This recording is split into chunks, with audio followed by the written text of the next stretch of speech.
Hey folks, we're back with another episode of Three Men and an Anime. Huzzah! Yay. Yes. This is Peter Bowman, and as always, I'm joined by my good friends and co-hosts, Eric Carlson and Gav Leaf. How are you guys doing tonight? Well, I can counteract the amount of sugar we're about to ingest because I have booze and tobacco right here. And luckily enough, I actually am in need of a maid right now. To be fair, frankly, it's disgusting. I'm a 35-year-old man and I'm embarrassed. Fuck it. A bin bag, it'll go out the window. Looks around, Roman shrugs. Exactly. So, tonight we are covering my most recent choice, Miss Kobayashi's Dragon Maid. It's a slice-of-life series by Kyoto Animation. Total departure for Kyoto, right? Kyoto-Ani, right? Yeah, no, totally. Kyoto Animation, like one of the best studios out there for animating stuff. And, they wasted on slice of life and sitcoms. But, I'm not giving away my feelings on this show at all. To be fair, it is slice of life with giant fucking dragons. There are dragons involved, yes. That is what makes it bearable. Also, it has a great main character. Yes. The title character, Kobayashi, is fucking amazing. Eric has already discovered his waifu of this season, and it's none of the huge destruction dragons. Which confused me, but, I'm sorry, I chose the smart one with the personality. Ooh! Ooh! The handbag is out already. So, Miss Kobayashi's Dragon Maid, it's a slice-of-life series by Kyoto Animation, as I mentioned. It's based on a manga series by the same title, unshockingly. And it's about this woman named Kobayashi, who is a programmer in Japan.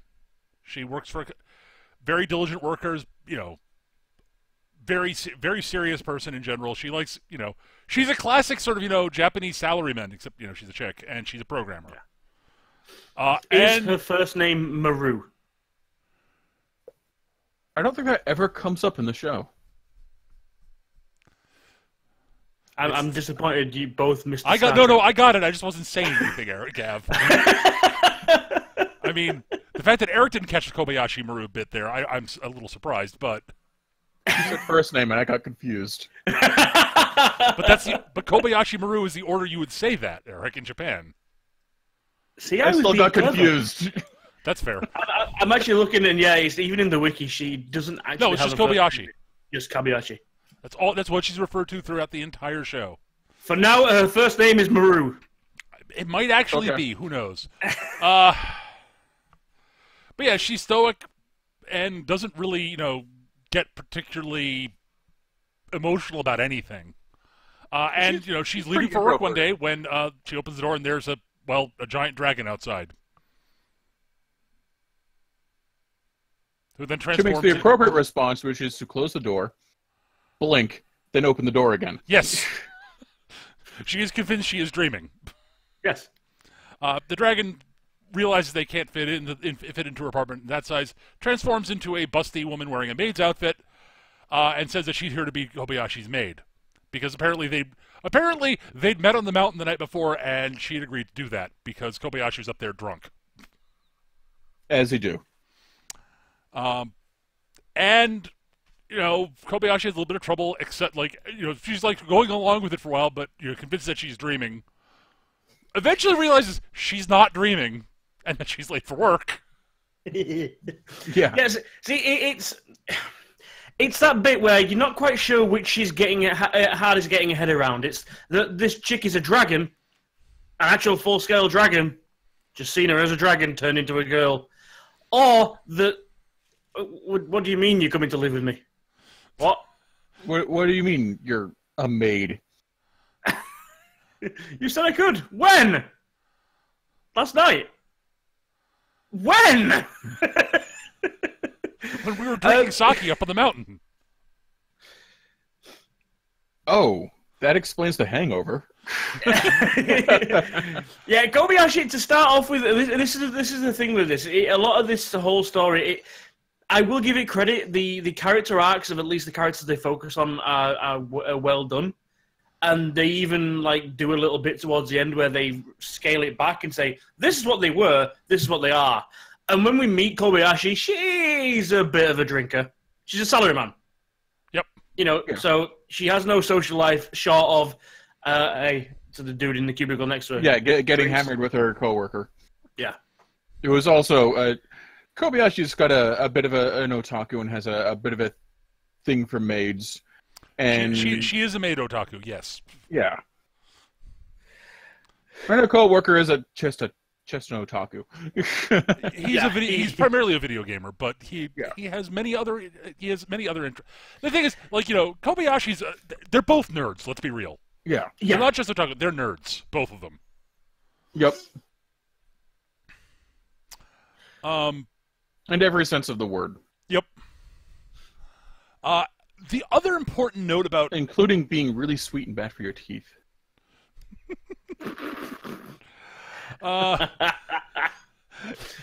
The other important note about what Toru is saying when she arrives, Toru actually really wants to get in Kobayashi's pants. Oh, yeah. She is not subtle about it. She tells her up front that, you know, she wants to sleep with Kobayashi. We should rub glands. Kobayashi, you know, Eric doesn't really buy that aspect of it, honestly. She doesn't really buy that aspect of the relationship, honestly. But, you know. I will state, this is probably one of the most mature reactions to that kind of statement I've seen in anime. Outside of something like Black Lagoon. Yeah, she doesn't freak out. She just no. She's like, yeah, that's no, nice. You're a giant lizard, and I'm not a macropedophile. So, you know, it would be weird. Now, part of Eric did spot pretty quickly is she is somewhat closeted, shall we say. And there's another bit that comes up later in the show. Somewhat closeted? She's finding Christmas presents, man. Yeah. Yeah. Yeah. But she also, they do bring it up later, she has no idea how to handle anyone actually desiring her. She says this flat out, she doesn't this has never happened before for her. Yeah, the whole idea of being desirable and having someone hit on her is foreign territory, and she's not entirely certain how to handle it. She's not uncertain. She's not entirely certain. She has no fucking clue. Yeah, it's like her and the co-worker do get into great, huge, passionate conversation with each other about anime and Maid shit and nerd shit and computers. They are absolute droogs. They are not in any sort of way. There's nothing romantic there. There's nothing there whatsoever. They just chat the shit all the time. Yep. But that's literally her only form of human interaction in most cases. I mean, other than work interactions. Yeah. It's her only social outlet, basically. Yes, that's what I meant. Yeah. You know, she talks to her family back home occasionally, but that's it. You know, she goes to work, she goes out drinking, she comes home, she goes to sleep, she gets up, she goes to work. I know that life. Yeah, that's an easy hole to fall into if you don't have Dungeons and Dragons and Warhammer and yeah, I'm a nerd. Kobayashi's what I want to be when I grow up. I want to be a bit more social.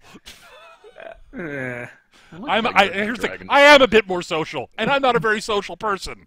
Peter's even less social than I am, and he looks like a social butterfly compared to Kobayashi. Yeah, at least at the beginning. Yeah. So yeah, shortly after, there's not a lot of plot to go through. It's a slice of life show. Basically, the things that happen are that Toru shows up. We have her start getting used to adjusting to living amongst humans and being Kobayashi's maid. There's some wonderful scenes, like her out shopping and stopping a purse snatcher, which is amazing and that scene gorgeous. is freaking gorgeous and so infuriating. Yeah, Kyoto Animation turns out can actually animate action scenes brilliantly. Oh, we've seen them do it before in other shows. They're amazing when they decide to do it. I want them to do an action what they're series. really good at, what they're really amazing at, is really subtle facial animations. Yes, they are. That too, yes. But yeah, they did do an action series. We covered it. Yeah, that was Beyond the Boundary. That explains a lot. Yeah, that's Kyoto Animation. Okay. See, I don't pay that much attention doing this. Right. But yeah, so that goes on. Eventually, another dragon shows up. Kana, who's this in her human form is this adorable little scamp. She has weaponized cuteness. Oh dear God, yes. She is yes, fully she aware has. that it is not above manipulating everyone around her by being adorable. She likes attention and she knows how to get it. And what's terrifying, she knows exactly how far to push it before someone shoves her in a blender. Yeah, she really does stop just short. She knows where the boundary of not pushing it is. The other thing is, okay, so she shows up. She's actually very young for a dragon. She's a kid. She shows up to bring Toru home because Toru's basically her sort of quasi-big sister. Hmm. And she misses Toru, and it turns out, yeah, she's been kicked out of their world for playing too many pranks on people as a way of trying to get attention. Yep. So they basically said, get the hell out until you actually grow up a bit, kid. And, you know, she's sort of demanding that, you know, Kobayashi, you know, who's clearly seduced, you know, Toru. You know, they're doing lewd things like holding hands. Those filthy sluts. Yes.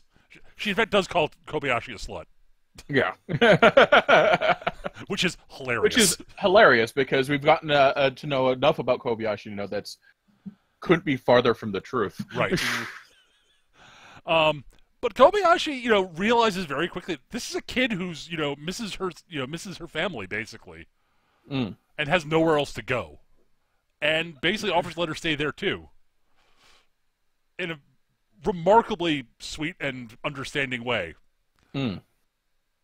So basically, Kobayashi is kind of bit by bit adopting a family. Yep.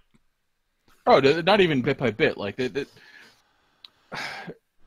say this show has a theme would be stretching it, but the best thing that you can come to is very much about like chosen family and sticking up for them. No, that's not even a stretch, Eric. That is its theme. Sitcoms don't have themes, Peter. This show has a theme, Eric. It's about found family and love. That's what it's about. It's clearly about that. My own bitterness about the genre notwithstanding.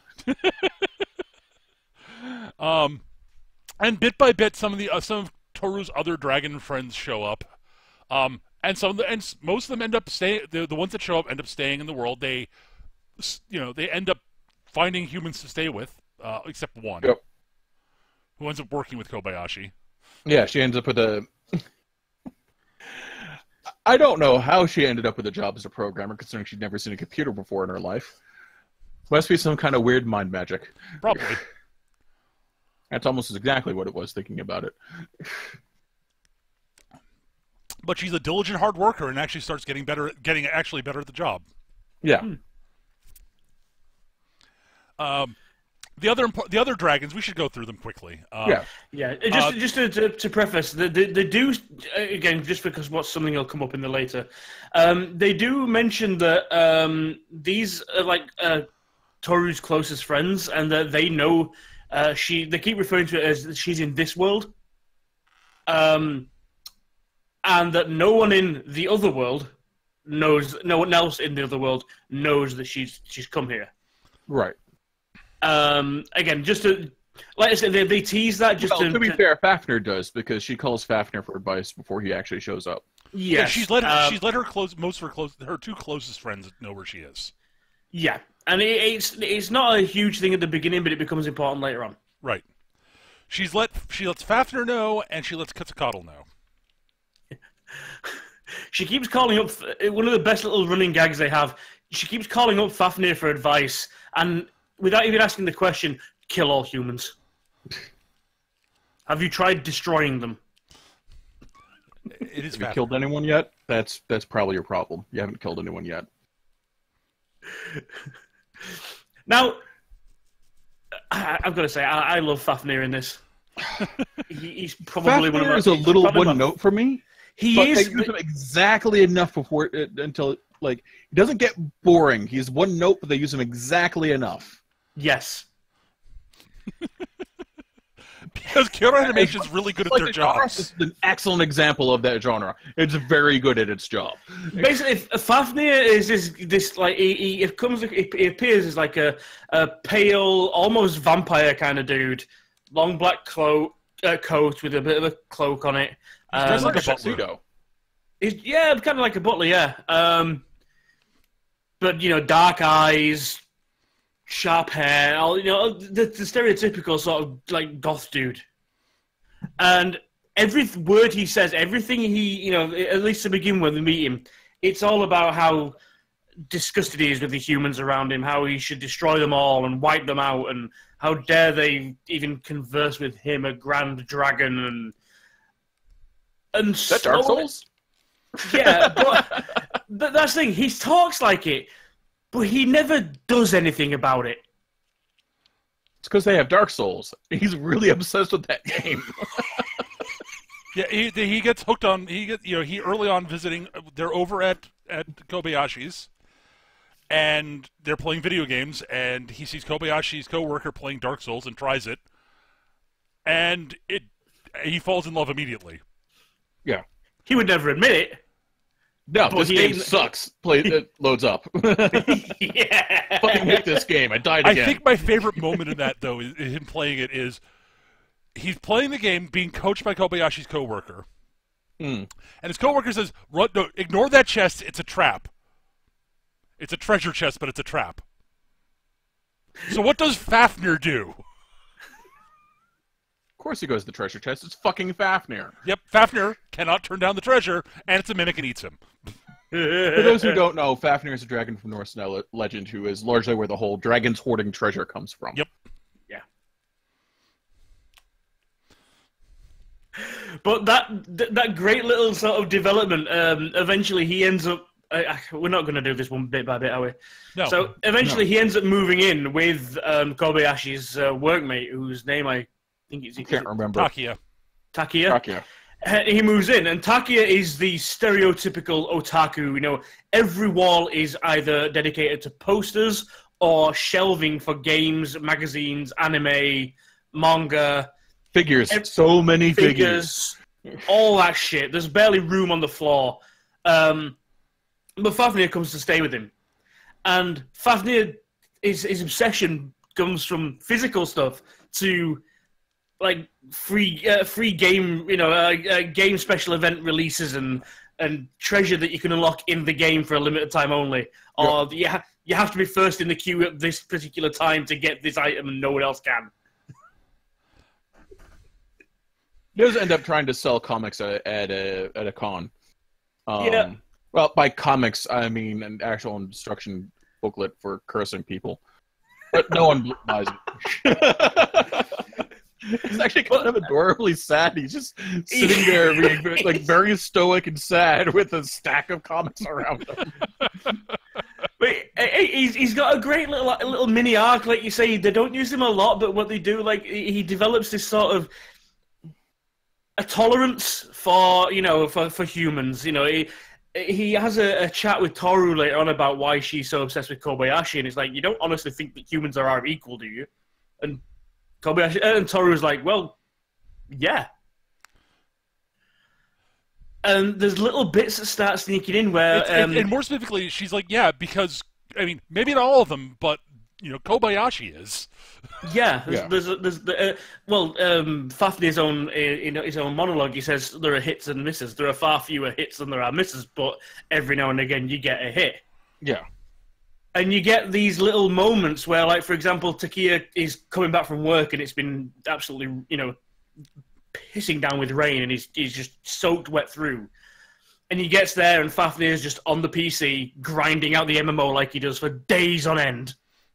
To the point where it shows you the guys who play with him, because he's part of a guild. Somehow he's now coexisting with humans in a guild. Well, he doesn't and have they're to all see like... them. Yeah, he doesn't have to see them. He's like, wow, you're pulling another all-nighter? That's hardcore, dude. You know? He's like, yeah, see you later. And it's like, that's as cordial as he gets with humans. But you see Takia come in, he's soaked to the bone. And as he comes around the corner, he sees a load of neatly stacked clothes that were out on the, they were out... being hung to dry. Being hung to dry when it started raining, and realises that Fafnir's brought them in, got them ready for him. And there's even a couple of packets of mild curry on the side, ready for him to make. Also, there's a towel on the thing set there for him to dry himself off with. Yeah. That's about as nice as Fafnir ever gets. He takes care of what's his fuck when he comes in completely blottoed once too. Right? Like he actually gets him dumped into bed in relatively decent order, as opposed to puking on the floor. Yeah, Fafnir will never ever say anything like that, but it's very clear. Yeah, Taki is his friend. Yeah. Yeah. And they're family. Is what it is. Again, it's found family. The theme of the show. It's like the closest you'll get to him like actually saying anything was like, Takia, get online, I need you. Yeah. It's time to grind this thing. Also, one important note about Fafnir, the voice acting in general is very good in the show. Fafnir is voiced by Daisuke Ono, who is the guy who voices Jotaro Kujo in JoJo's Bizarre Adventure Stardust Crusaders. It's the same damn voice! I still didn't see that. I'm sitting going, wait, that's Jotaro! I will say I've been looking this up, and there's a lot of voices in this that we've heard before. Oh, yeah, absolutely. I know Kobayashi was in Iron-Blooded Orphans, for example. Yep. He sounded familiar. He was Ride. The young kid that always wanted to be get his own. Yeah. And eventually he finally does. But yeah, there's a lot of, and I wouldn't say big named, at least, and I don't know them as names, but this looking like a brief glance in the shows they've been in, yeah.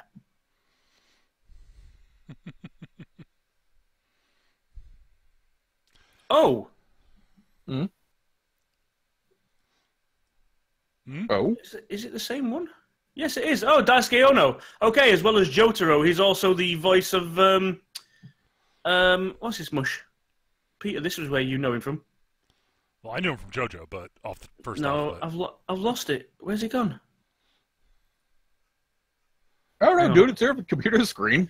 I clicked off it, and then it came back, and then it wasn't there anymore, and it's there. It is Star Blazers. He's Kodai. Oh, yeah. Ah, yeah. okay. That's less obvious.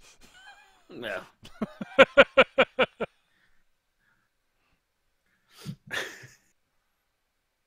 So yeah, we've got Fafnir, who's cool, a little one note, but is used exactly enough. Yep. Like they know exactly how much to use him. And it's Quetzalcoatl, who they use too much, and that they use her at all. Yeah. I won't go that far. She has some great moments. She has some great moments, especially early on.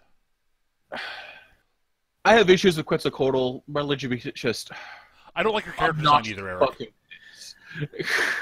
I like her hair, and I love her eyes. The rest of her character design, I'm not fond of. Yes. Yeah, I will say this: if you think Toru is busty, yeah. Basically, if you've seen any like fucking cosplay or anything like that about this show, it's one of two characters. It's usually Toru or it's Quetzalcoatl. And Quetzalcoatl's usually the winner. Well, it's because she's dresses very skimpily and has gigantic fucking tits. Yes. Yeah. Those aren't breasts. Those are tits. That's the only proper descriptor for them. I will say definitively though, I actually think she's an interest. She starts off as a somewhat interesting character and counterpart. Yeah, she's a laid back. Early on, I liked her, despite my issues with her anatomy. Improbable anatomy, because she's sort of that sort of laid back, unassuming wisdom would be the best descriptor for her early on. Well, she was a goddess. She's laid back. She gives good advice, and she's just very chill. Yep. Then I think that's what disappointed me. It's like when she first showed up, yeah, she's got that physique, and like literally no one else can get her on the table because Quetzalcoatl sat at one side. But they don't make a thing about it, and I was thinking, okay, this could actually be kind of cool. Yes, she's like the elephant in the room, but then they're not going to make a deal about it. They're going to be mature about it. And they make a couple like obvious jokes. Like she shows up, and Kobayashi's first thing is to like look straight at the chest. And goes, huh. Well, the thing they build up is you got to notice. The thing they build up is Kobayashi is a flat-chested Japanese girl, therefore she's infinitely jealous of anyone with more than a B cup. It's just what they do. I will say this: Kobayashi's actually flat-chested.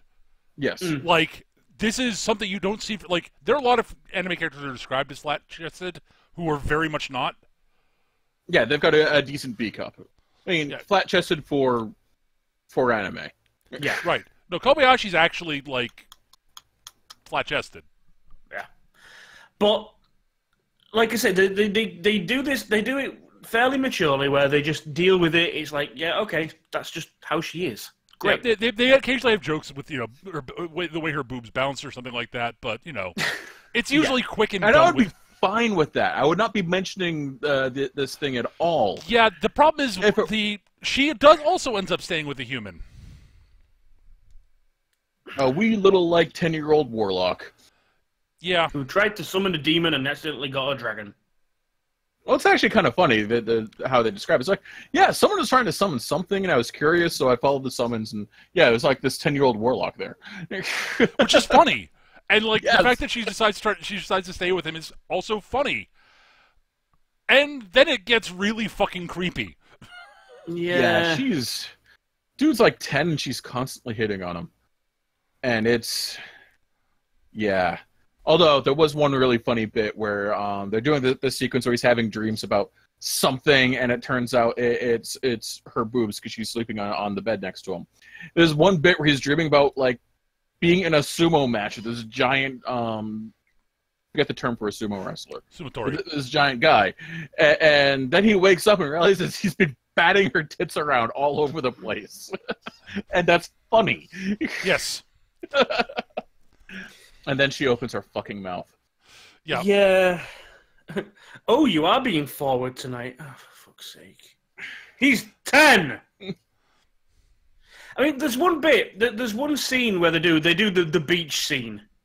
Right. And she shows up in the skimpiest, most ridiculous bikini you'd ever think. And to be fair, she's Quetzalcoatl. She's from South America. That's actually generally a thing for a lot of South America. Admittedly, I get that. But they do play well with the beach guard, and immediately runs over, and says, "Get the fuck off this beach! Take your cover up." She's like, "What? Oh." And I made the comment at the time. I think it'd have been so much funnier if they'd have actually just subverted this and just said, yes, she's huge, she's busty, blah blah blah, and she's wearing this bikini that would be skimpy. It might not necessarily be a skimpy bikini, but it is on her. Yeah. And her reaction going, "What do you want me to do?" Exactly, yeah. That would have been these. Piss off. I can't do anything with these. Yeah, if they'd have done that, but no, they go for the fucking childish. Yep.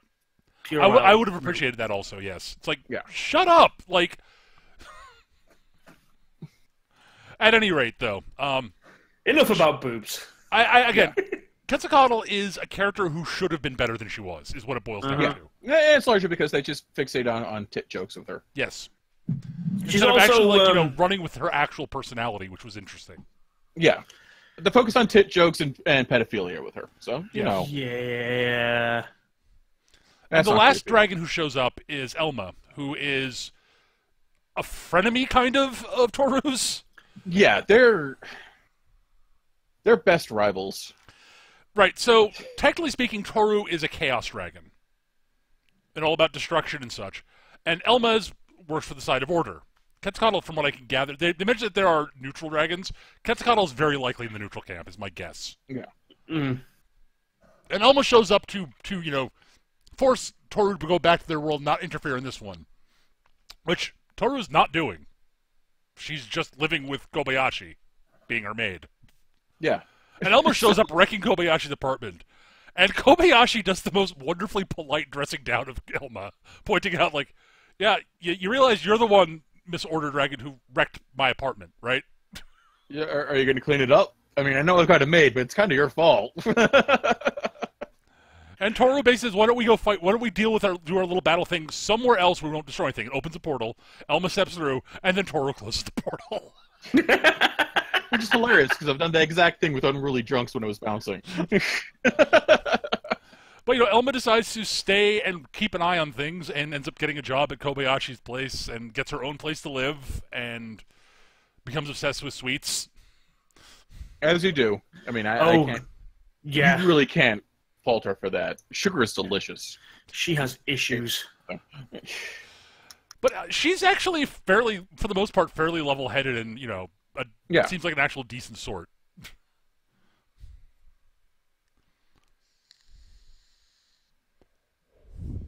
And, But those are the characters. And the show is largely about the developing relationships, primarily between Kobayashi, Kana, and Toru. Yep. Very over the course of the thing, Kana really does become Kobayashi's adopted daughter. Yes. There's no question about that. She starts going to school. She becomes friends with. There's one other human character we should mention, Saikawa, who's one of Kana's classmates, who has a massive crush on Kana. Yeah, a little bit. In the way, like 8-year-olds will end up with massive crushes. Right, but there's that, but they're also very clearly friends. I mean, yeah.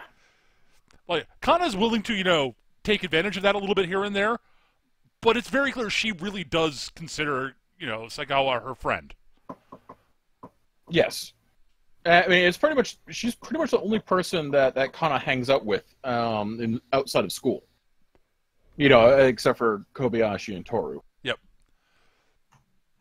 And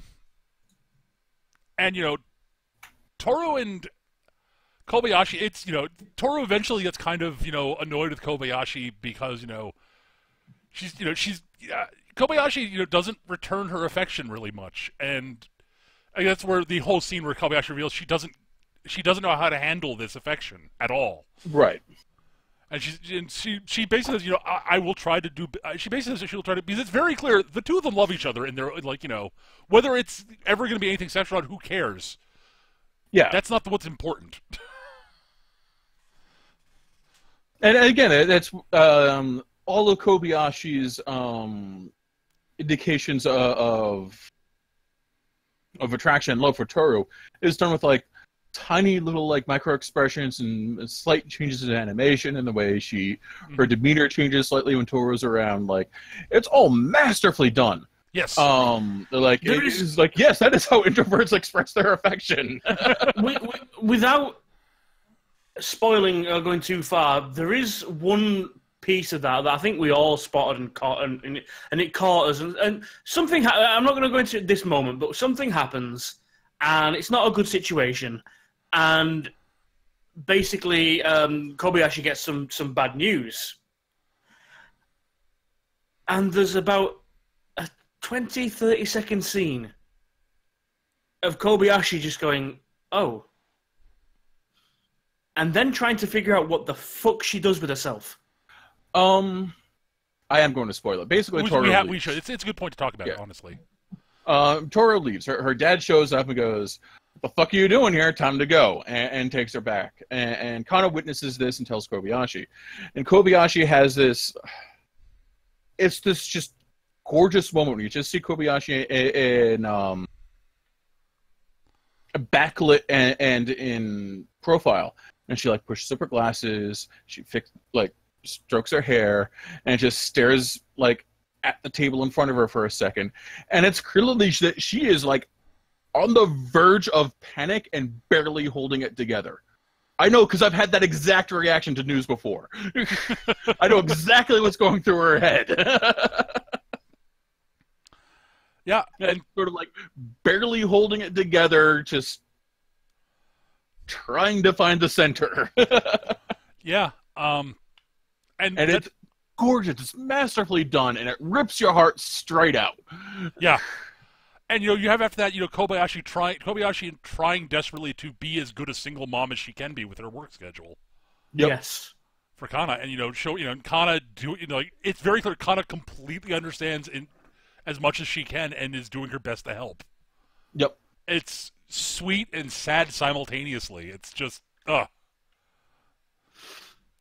We even see her trying to, she tries to do the same stuff that Toru was doing, like making coffee a certain way and making the lunches the way that Kana likes them, and, trying to be everything all at once and get herself to working at Kana to school.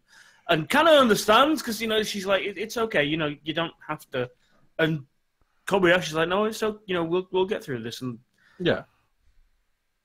And and all this is conveyed without a single word said. Yeah. There's not a line of dialogue in that. It is amazing.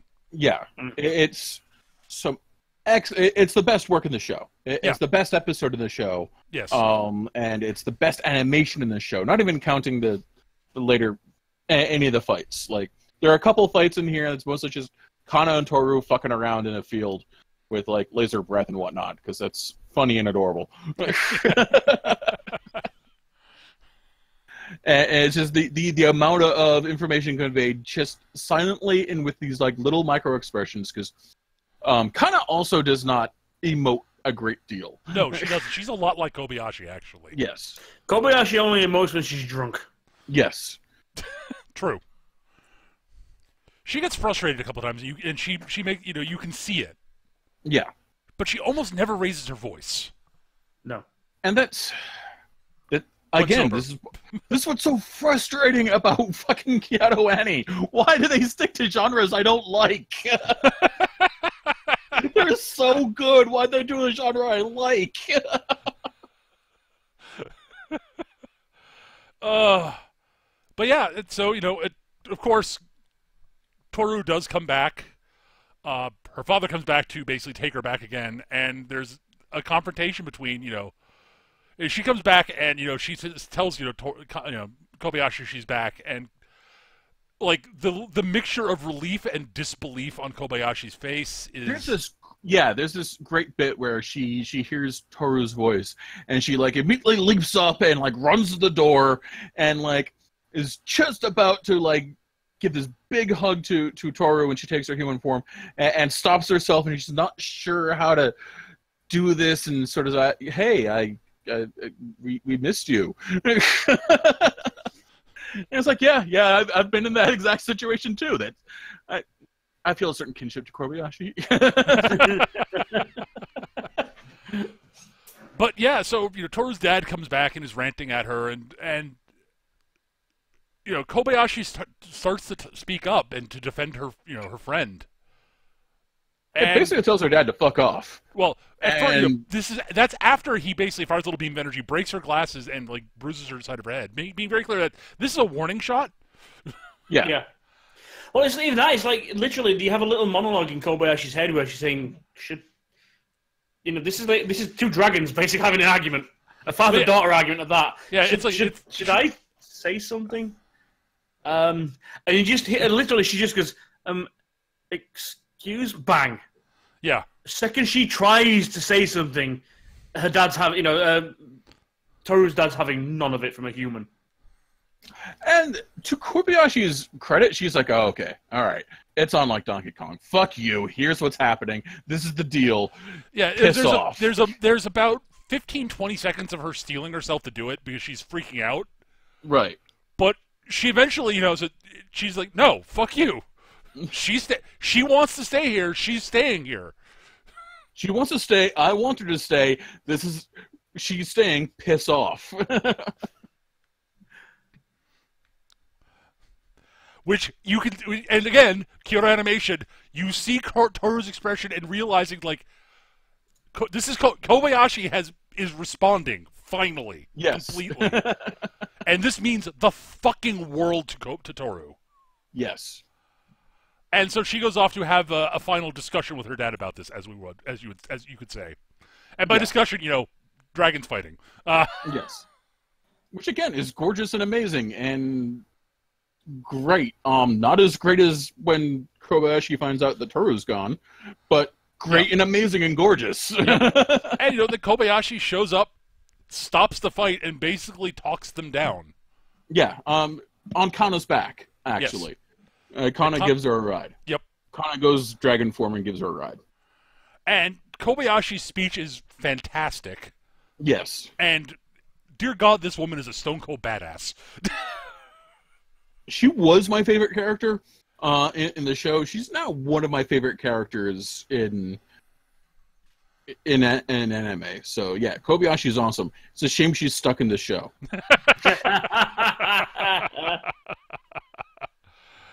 Oh my God! But yeah, and Toru's dad basically sort of says, "Yeah, fine, whatever. I'm leaving. I don't approve, but I'm leaving." You know what? Fuck it. It's only maybe 80 years. I can wait that long. Yeah, because which is I think that sort of weighs on Toru. Actually, is the marked difference in lifespan. Oh, they mentioned that actually. They mentioned it a couple times. She actually has a brief existential crisis. Yep. Over it. Well, they actually flip it around, don't they? There's a commercial or a TV show one that she's watching, and it's about explaining, it's a school kids program explaining why how hamsters only live like a month or something like that. Right. 2 years. It was mice in 2 years. Mice in 2 years. Sorry. And it's like, oh wow, that's so sad that they live short lives. And he says, oh no, you can't apply what we perceive as time to them. They live a full life. They live out their entire lifespan in 2 years. That's just how they live. You can't say that they've got a short life. It's just that we happen to live much longer than they do. Right, and this is where she has the brief existential crisis, where she actually has a conversation with herself, which is largely represented by her dragon form having a conversation with her human form. Yep. And basically, she comes to the conclusion like, you know what? Fuck it. I'm going to enjoy it while I can. Yeah. It's like if she walked away now, she'd regret it. Yeah. Yeah. It may not be a long time, but it's really sweet. It's really neat. I like it a lot. Yeah. No, it's another good scene, and it establishes Toru as. I'm not terribly fond of Toru until the last couple episodes. She gets a lot more developed in those last 2 episodes. I agree. Yes. Yeah. The last 2 episodes are by far the best episodes of the show. I agree with you. Bar none. She grows up a lot more in that. Yeah. Yeah. But the final moment though, after Toru's dad leaves, where she just runs a Kobayashi and just glomps her. Yeah. is just. Yeah. It's just adorable. It's wonderful, honestly. Because it's just the sheer relief Toru has about things have actually gone well. Things have worked out. This person I've totally fallen for feels the same way but can't express it. Awesome. Right. Yeah. I will work on this. But Kobayashi has expressed it just in a different way. Yeah, just not in ways that Toru can necessarily grok 100%. Like she knows there's something there, but she doesn't come to the realization until the last 2 episodes. Yeah, right. And it's Toru recognizing that what Kobayashi actually is feeling, and that she's expressing it the way and Toru accepting that that's how Kobayashi expresses herself. Yes. And I think that's and them coming to a better understanding. Yep. And the last scene is Kobayashi going, I haven't visited my folks in years. I'm going to go visit my folks. You guys should come. And the last scene with the end credits rolling over them is just them riding the train out to Kobayashi's parents' place, which is it's beautifully done. Yes, again, it's Kyoto Animation, of course it is. And the first episode's okay. These last 2 are fucking amazing. I want the middle to be good. There are moments. I mean, like you say, a lot of the development and the acceptance of each other happens in the last episode, but they do put little bits in along the way. Like there's a whole episode of the basically Japanese Comic-Con. Yes. Where they find themselves surrounded by cosplayers. And it's kind of got to a point where Toru is a little bit... She's worried that like she's just becoming a maid and like kind of not being herself anymore. And she gets the opportunity to actually just be herself, i.e. the half dragon form that you see in most of the media. Wings out, tail out. It looks like a costume, so she gets away with it. Yep. And she actually runs into like a goblin and a couple other guys who are cosplaying in their true form because we actually get to drop the glamour and hang out for a bit. Let's just do it here at Comic-Con. Yeah. Or Connecticon, I think it's what it's called. Comic-Con. That's Comic-Con. it. But yeah, it's not so much that they don't just do the whole thing. It's not just between Toru and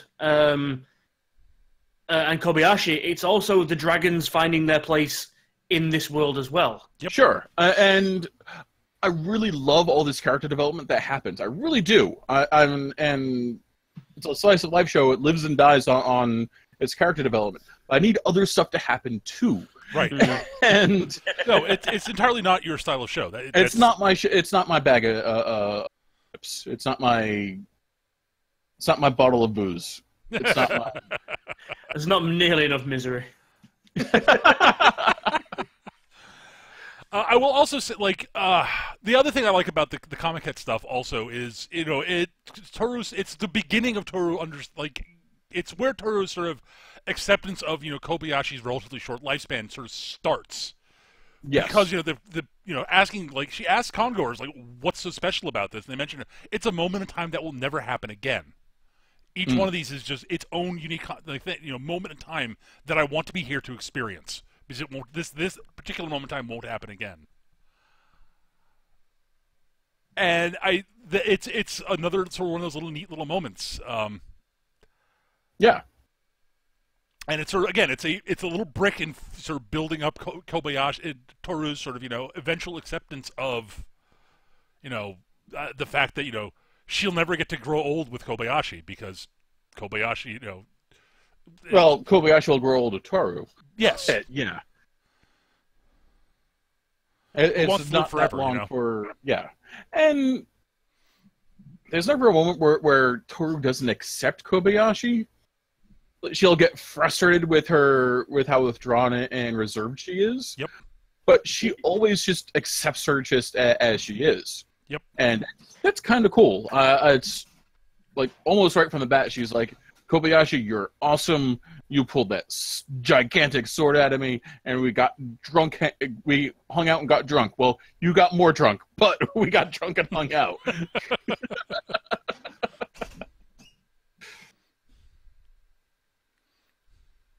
Also, you're hot. Yes. Which is something Kobayashi's like, wait, what? Huh? Yeah. But yeah, it's... Yeah, there's not... I mean, there's a lot of, there's not a lot else to talk about in the show other than just how stunningly gorgeous it is. Yeah, this is the thing. Like you say, it is a sitcom, so we'd just be literally reeling off. We'd be explaining jokes rather than just letting you experience. Which is not the way to do it. No, So it's this is always going to be a short episode. I mean, of the podcast. So it's a short series, and there's like you said, it's the overarching plot is very, very simple. It's just simply what fills the There's space. an overarching plot. There is an overarching plot, Eric, and you know there is. I know. But the filler isn't like big action scenes or big setups. It's just character development. Yep, and character moments. It's not always development is the thing. Yeah, but it's stuff that you need to see for yourself rather than just have us tell you about it. Also, there's almost nothing more amazingly awesome and adorable as watching Kana sort of staring at like some insect or something else once it sort of goes back to business, or a crab or something, and then eating it. Just Yes. dumb. And it's always she like stares at it and sneaks up on it and thinks she's gonna like the way a lot of kids do is look at it or poke it. No, she just fucking like stuffs it in her mouth. Yeah. And it's awesome and adorable and cute.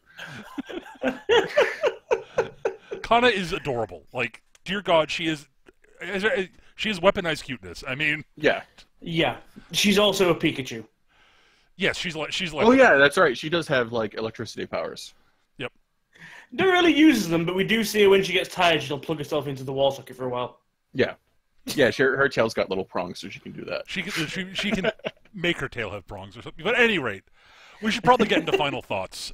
Eric, you first, then Gav, then me. All right, in case I haven't made it clear, I hate this genre. This is an excellent example of this genre. It is gorgeously animated. The characters that I enjoy are amazing. Like I joked while watching this, like if Kobayashi was a mad scientist with a giant robot, then I would have to get a body pillow. Like Kobayashi is just fucking amazing. She is the best part about this show.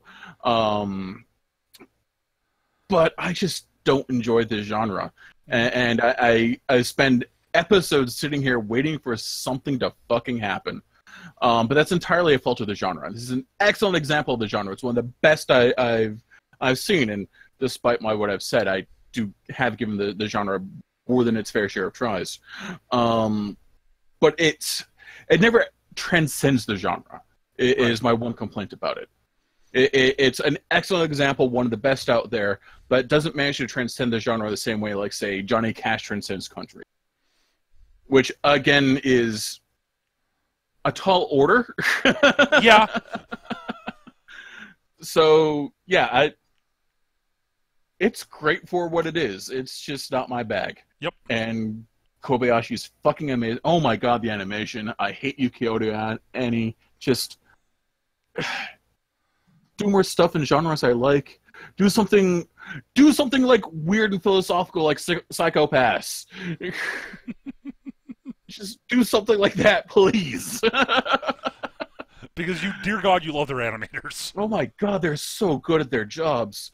I just wish they'd do something other than cute girls doing inconsequential cute things. Need more tanks. You see, here's Girls in Panzer, which is a sports anime, only they replace sports with tank combat, which is amazing. Well, yeah, Girls in Panzer blends slice of life with sports anime. You know, cute girls doing cute things, slice of life with sports anime and tanks. Yes. So it's two genres Eric doesn't care about, but with tanks. But with tanks, and that made all the difference. But apparently Slice of Life plus Dragons doesn't quite push it over the edge for me. It's very good at its job. The writing is amazing. It's got brilliant characters. The animation is gorgeous. I just really don't like the genre. That's fair. And honestly, it says how much I dislike this genre that I don't like this series. Right. Because the alchemy is there. It knows what it's fucking doing. It just doesn't quite get there for you. I just sort of bounce off of it. Yep. That's fair. Gav?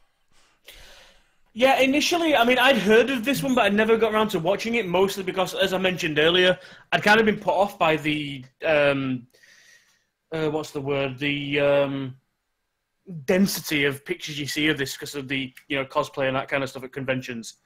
And I thought, it's one of those shows, I'm not going to bother. The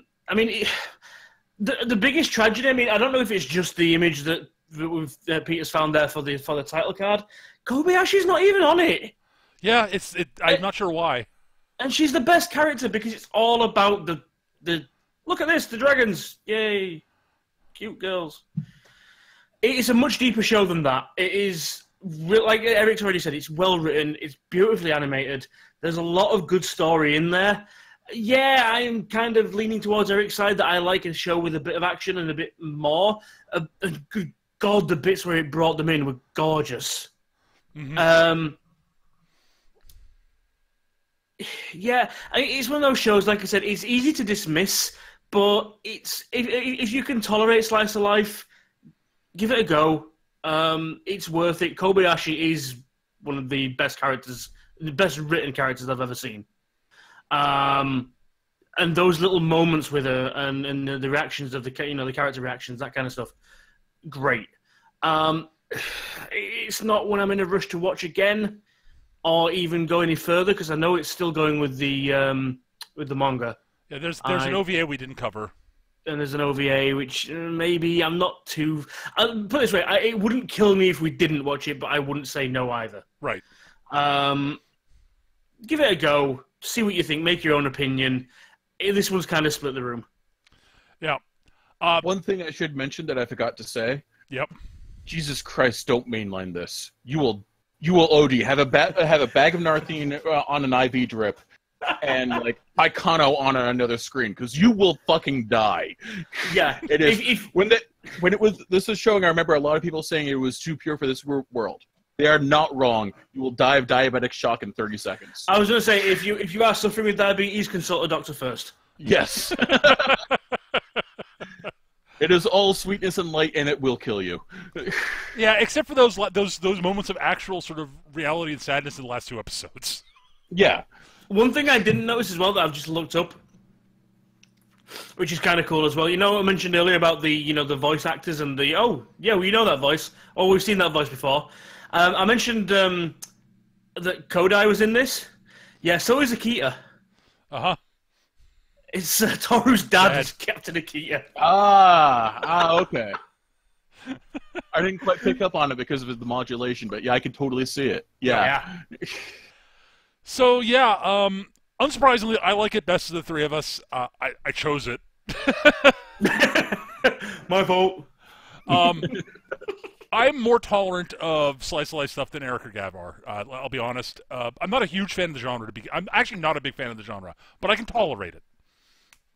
And this is the best I've seen of the genre, honestly. I really enjoy the show. It is one of the best love stories I've seen in anime. Yeah, I'd probably say that.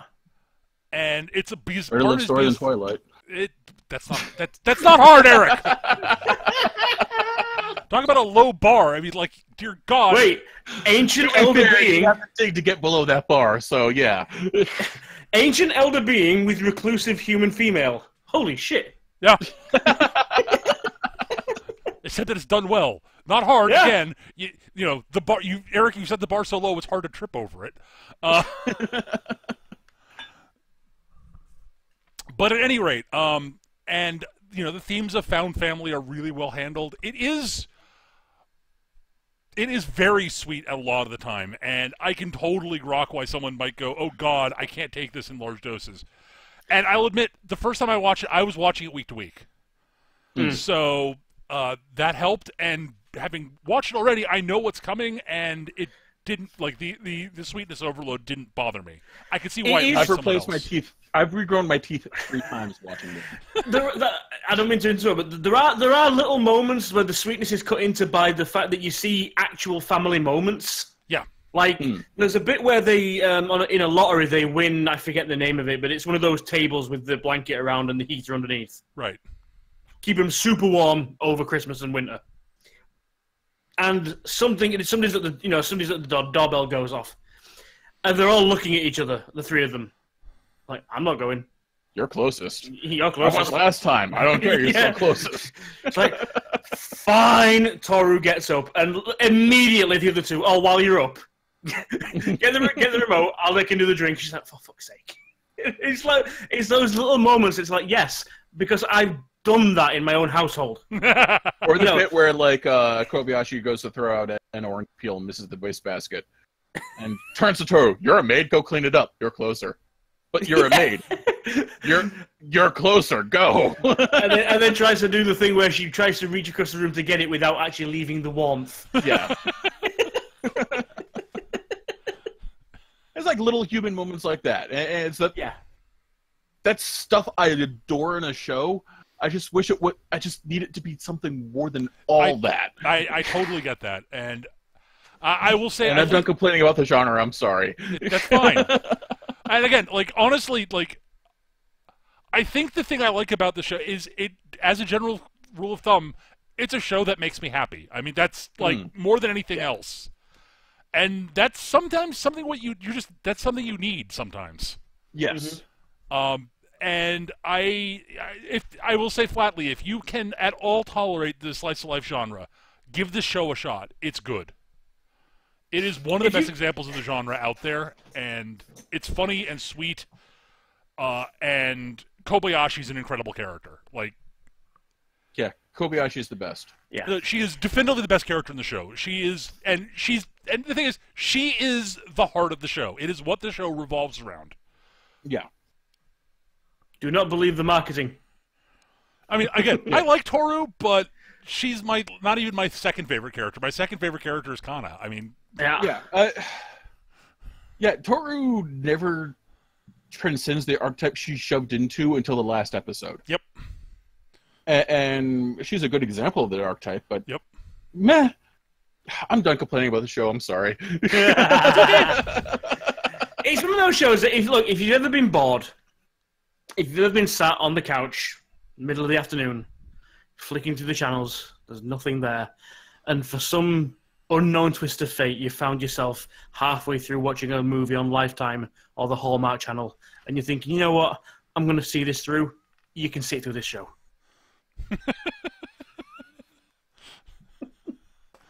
Better than that, but yes. I've done it better than that, because I've done that, and I've ended up throwing things at the screen because why the fuck would you have that reaction? And that's not a problem this show has. No. This is true. It's really well written. Most of the characters are believably people. Yes. All of the characters are believably people. The ones that are one note are kept kept in the background just enough. They use them exactly the right amount. See, this, if you want to take it as a notice of how whether you get a good idea of the show, Eric has been sat here for the last hour complaining about this show with a smile on his face. It's true. I mean, they can't see me because I don't have a webcam, but I have been complaining about this with a smile on my face. It's a likable show. It's just not Eric's cup. It's just not Eric's cup of tea, and that's totally fine. It's the best example of the genre I've seen. And I have seen a fair amount. There's a reason why I've learned I don't like this genre.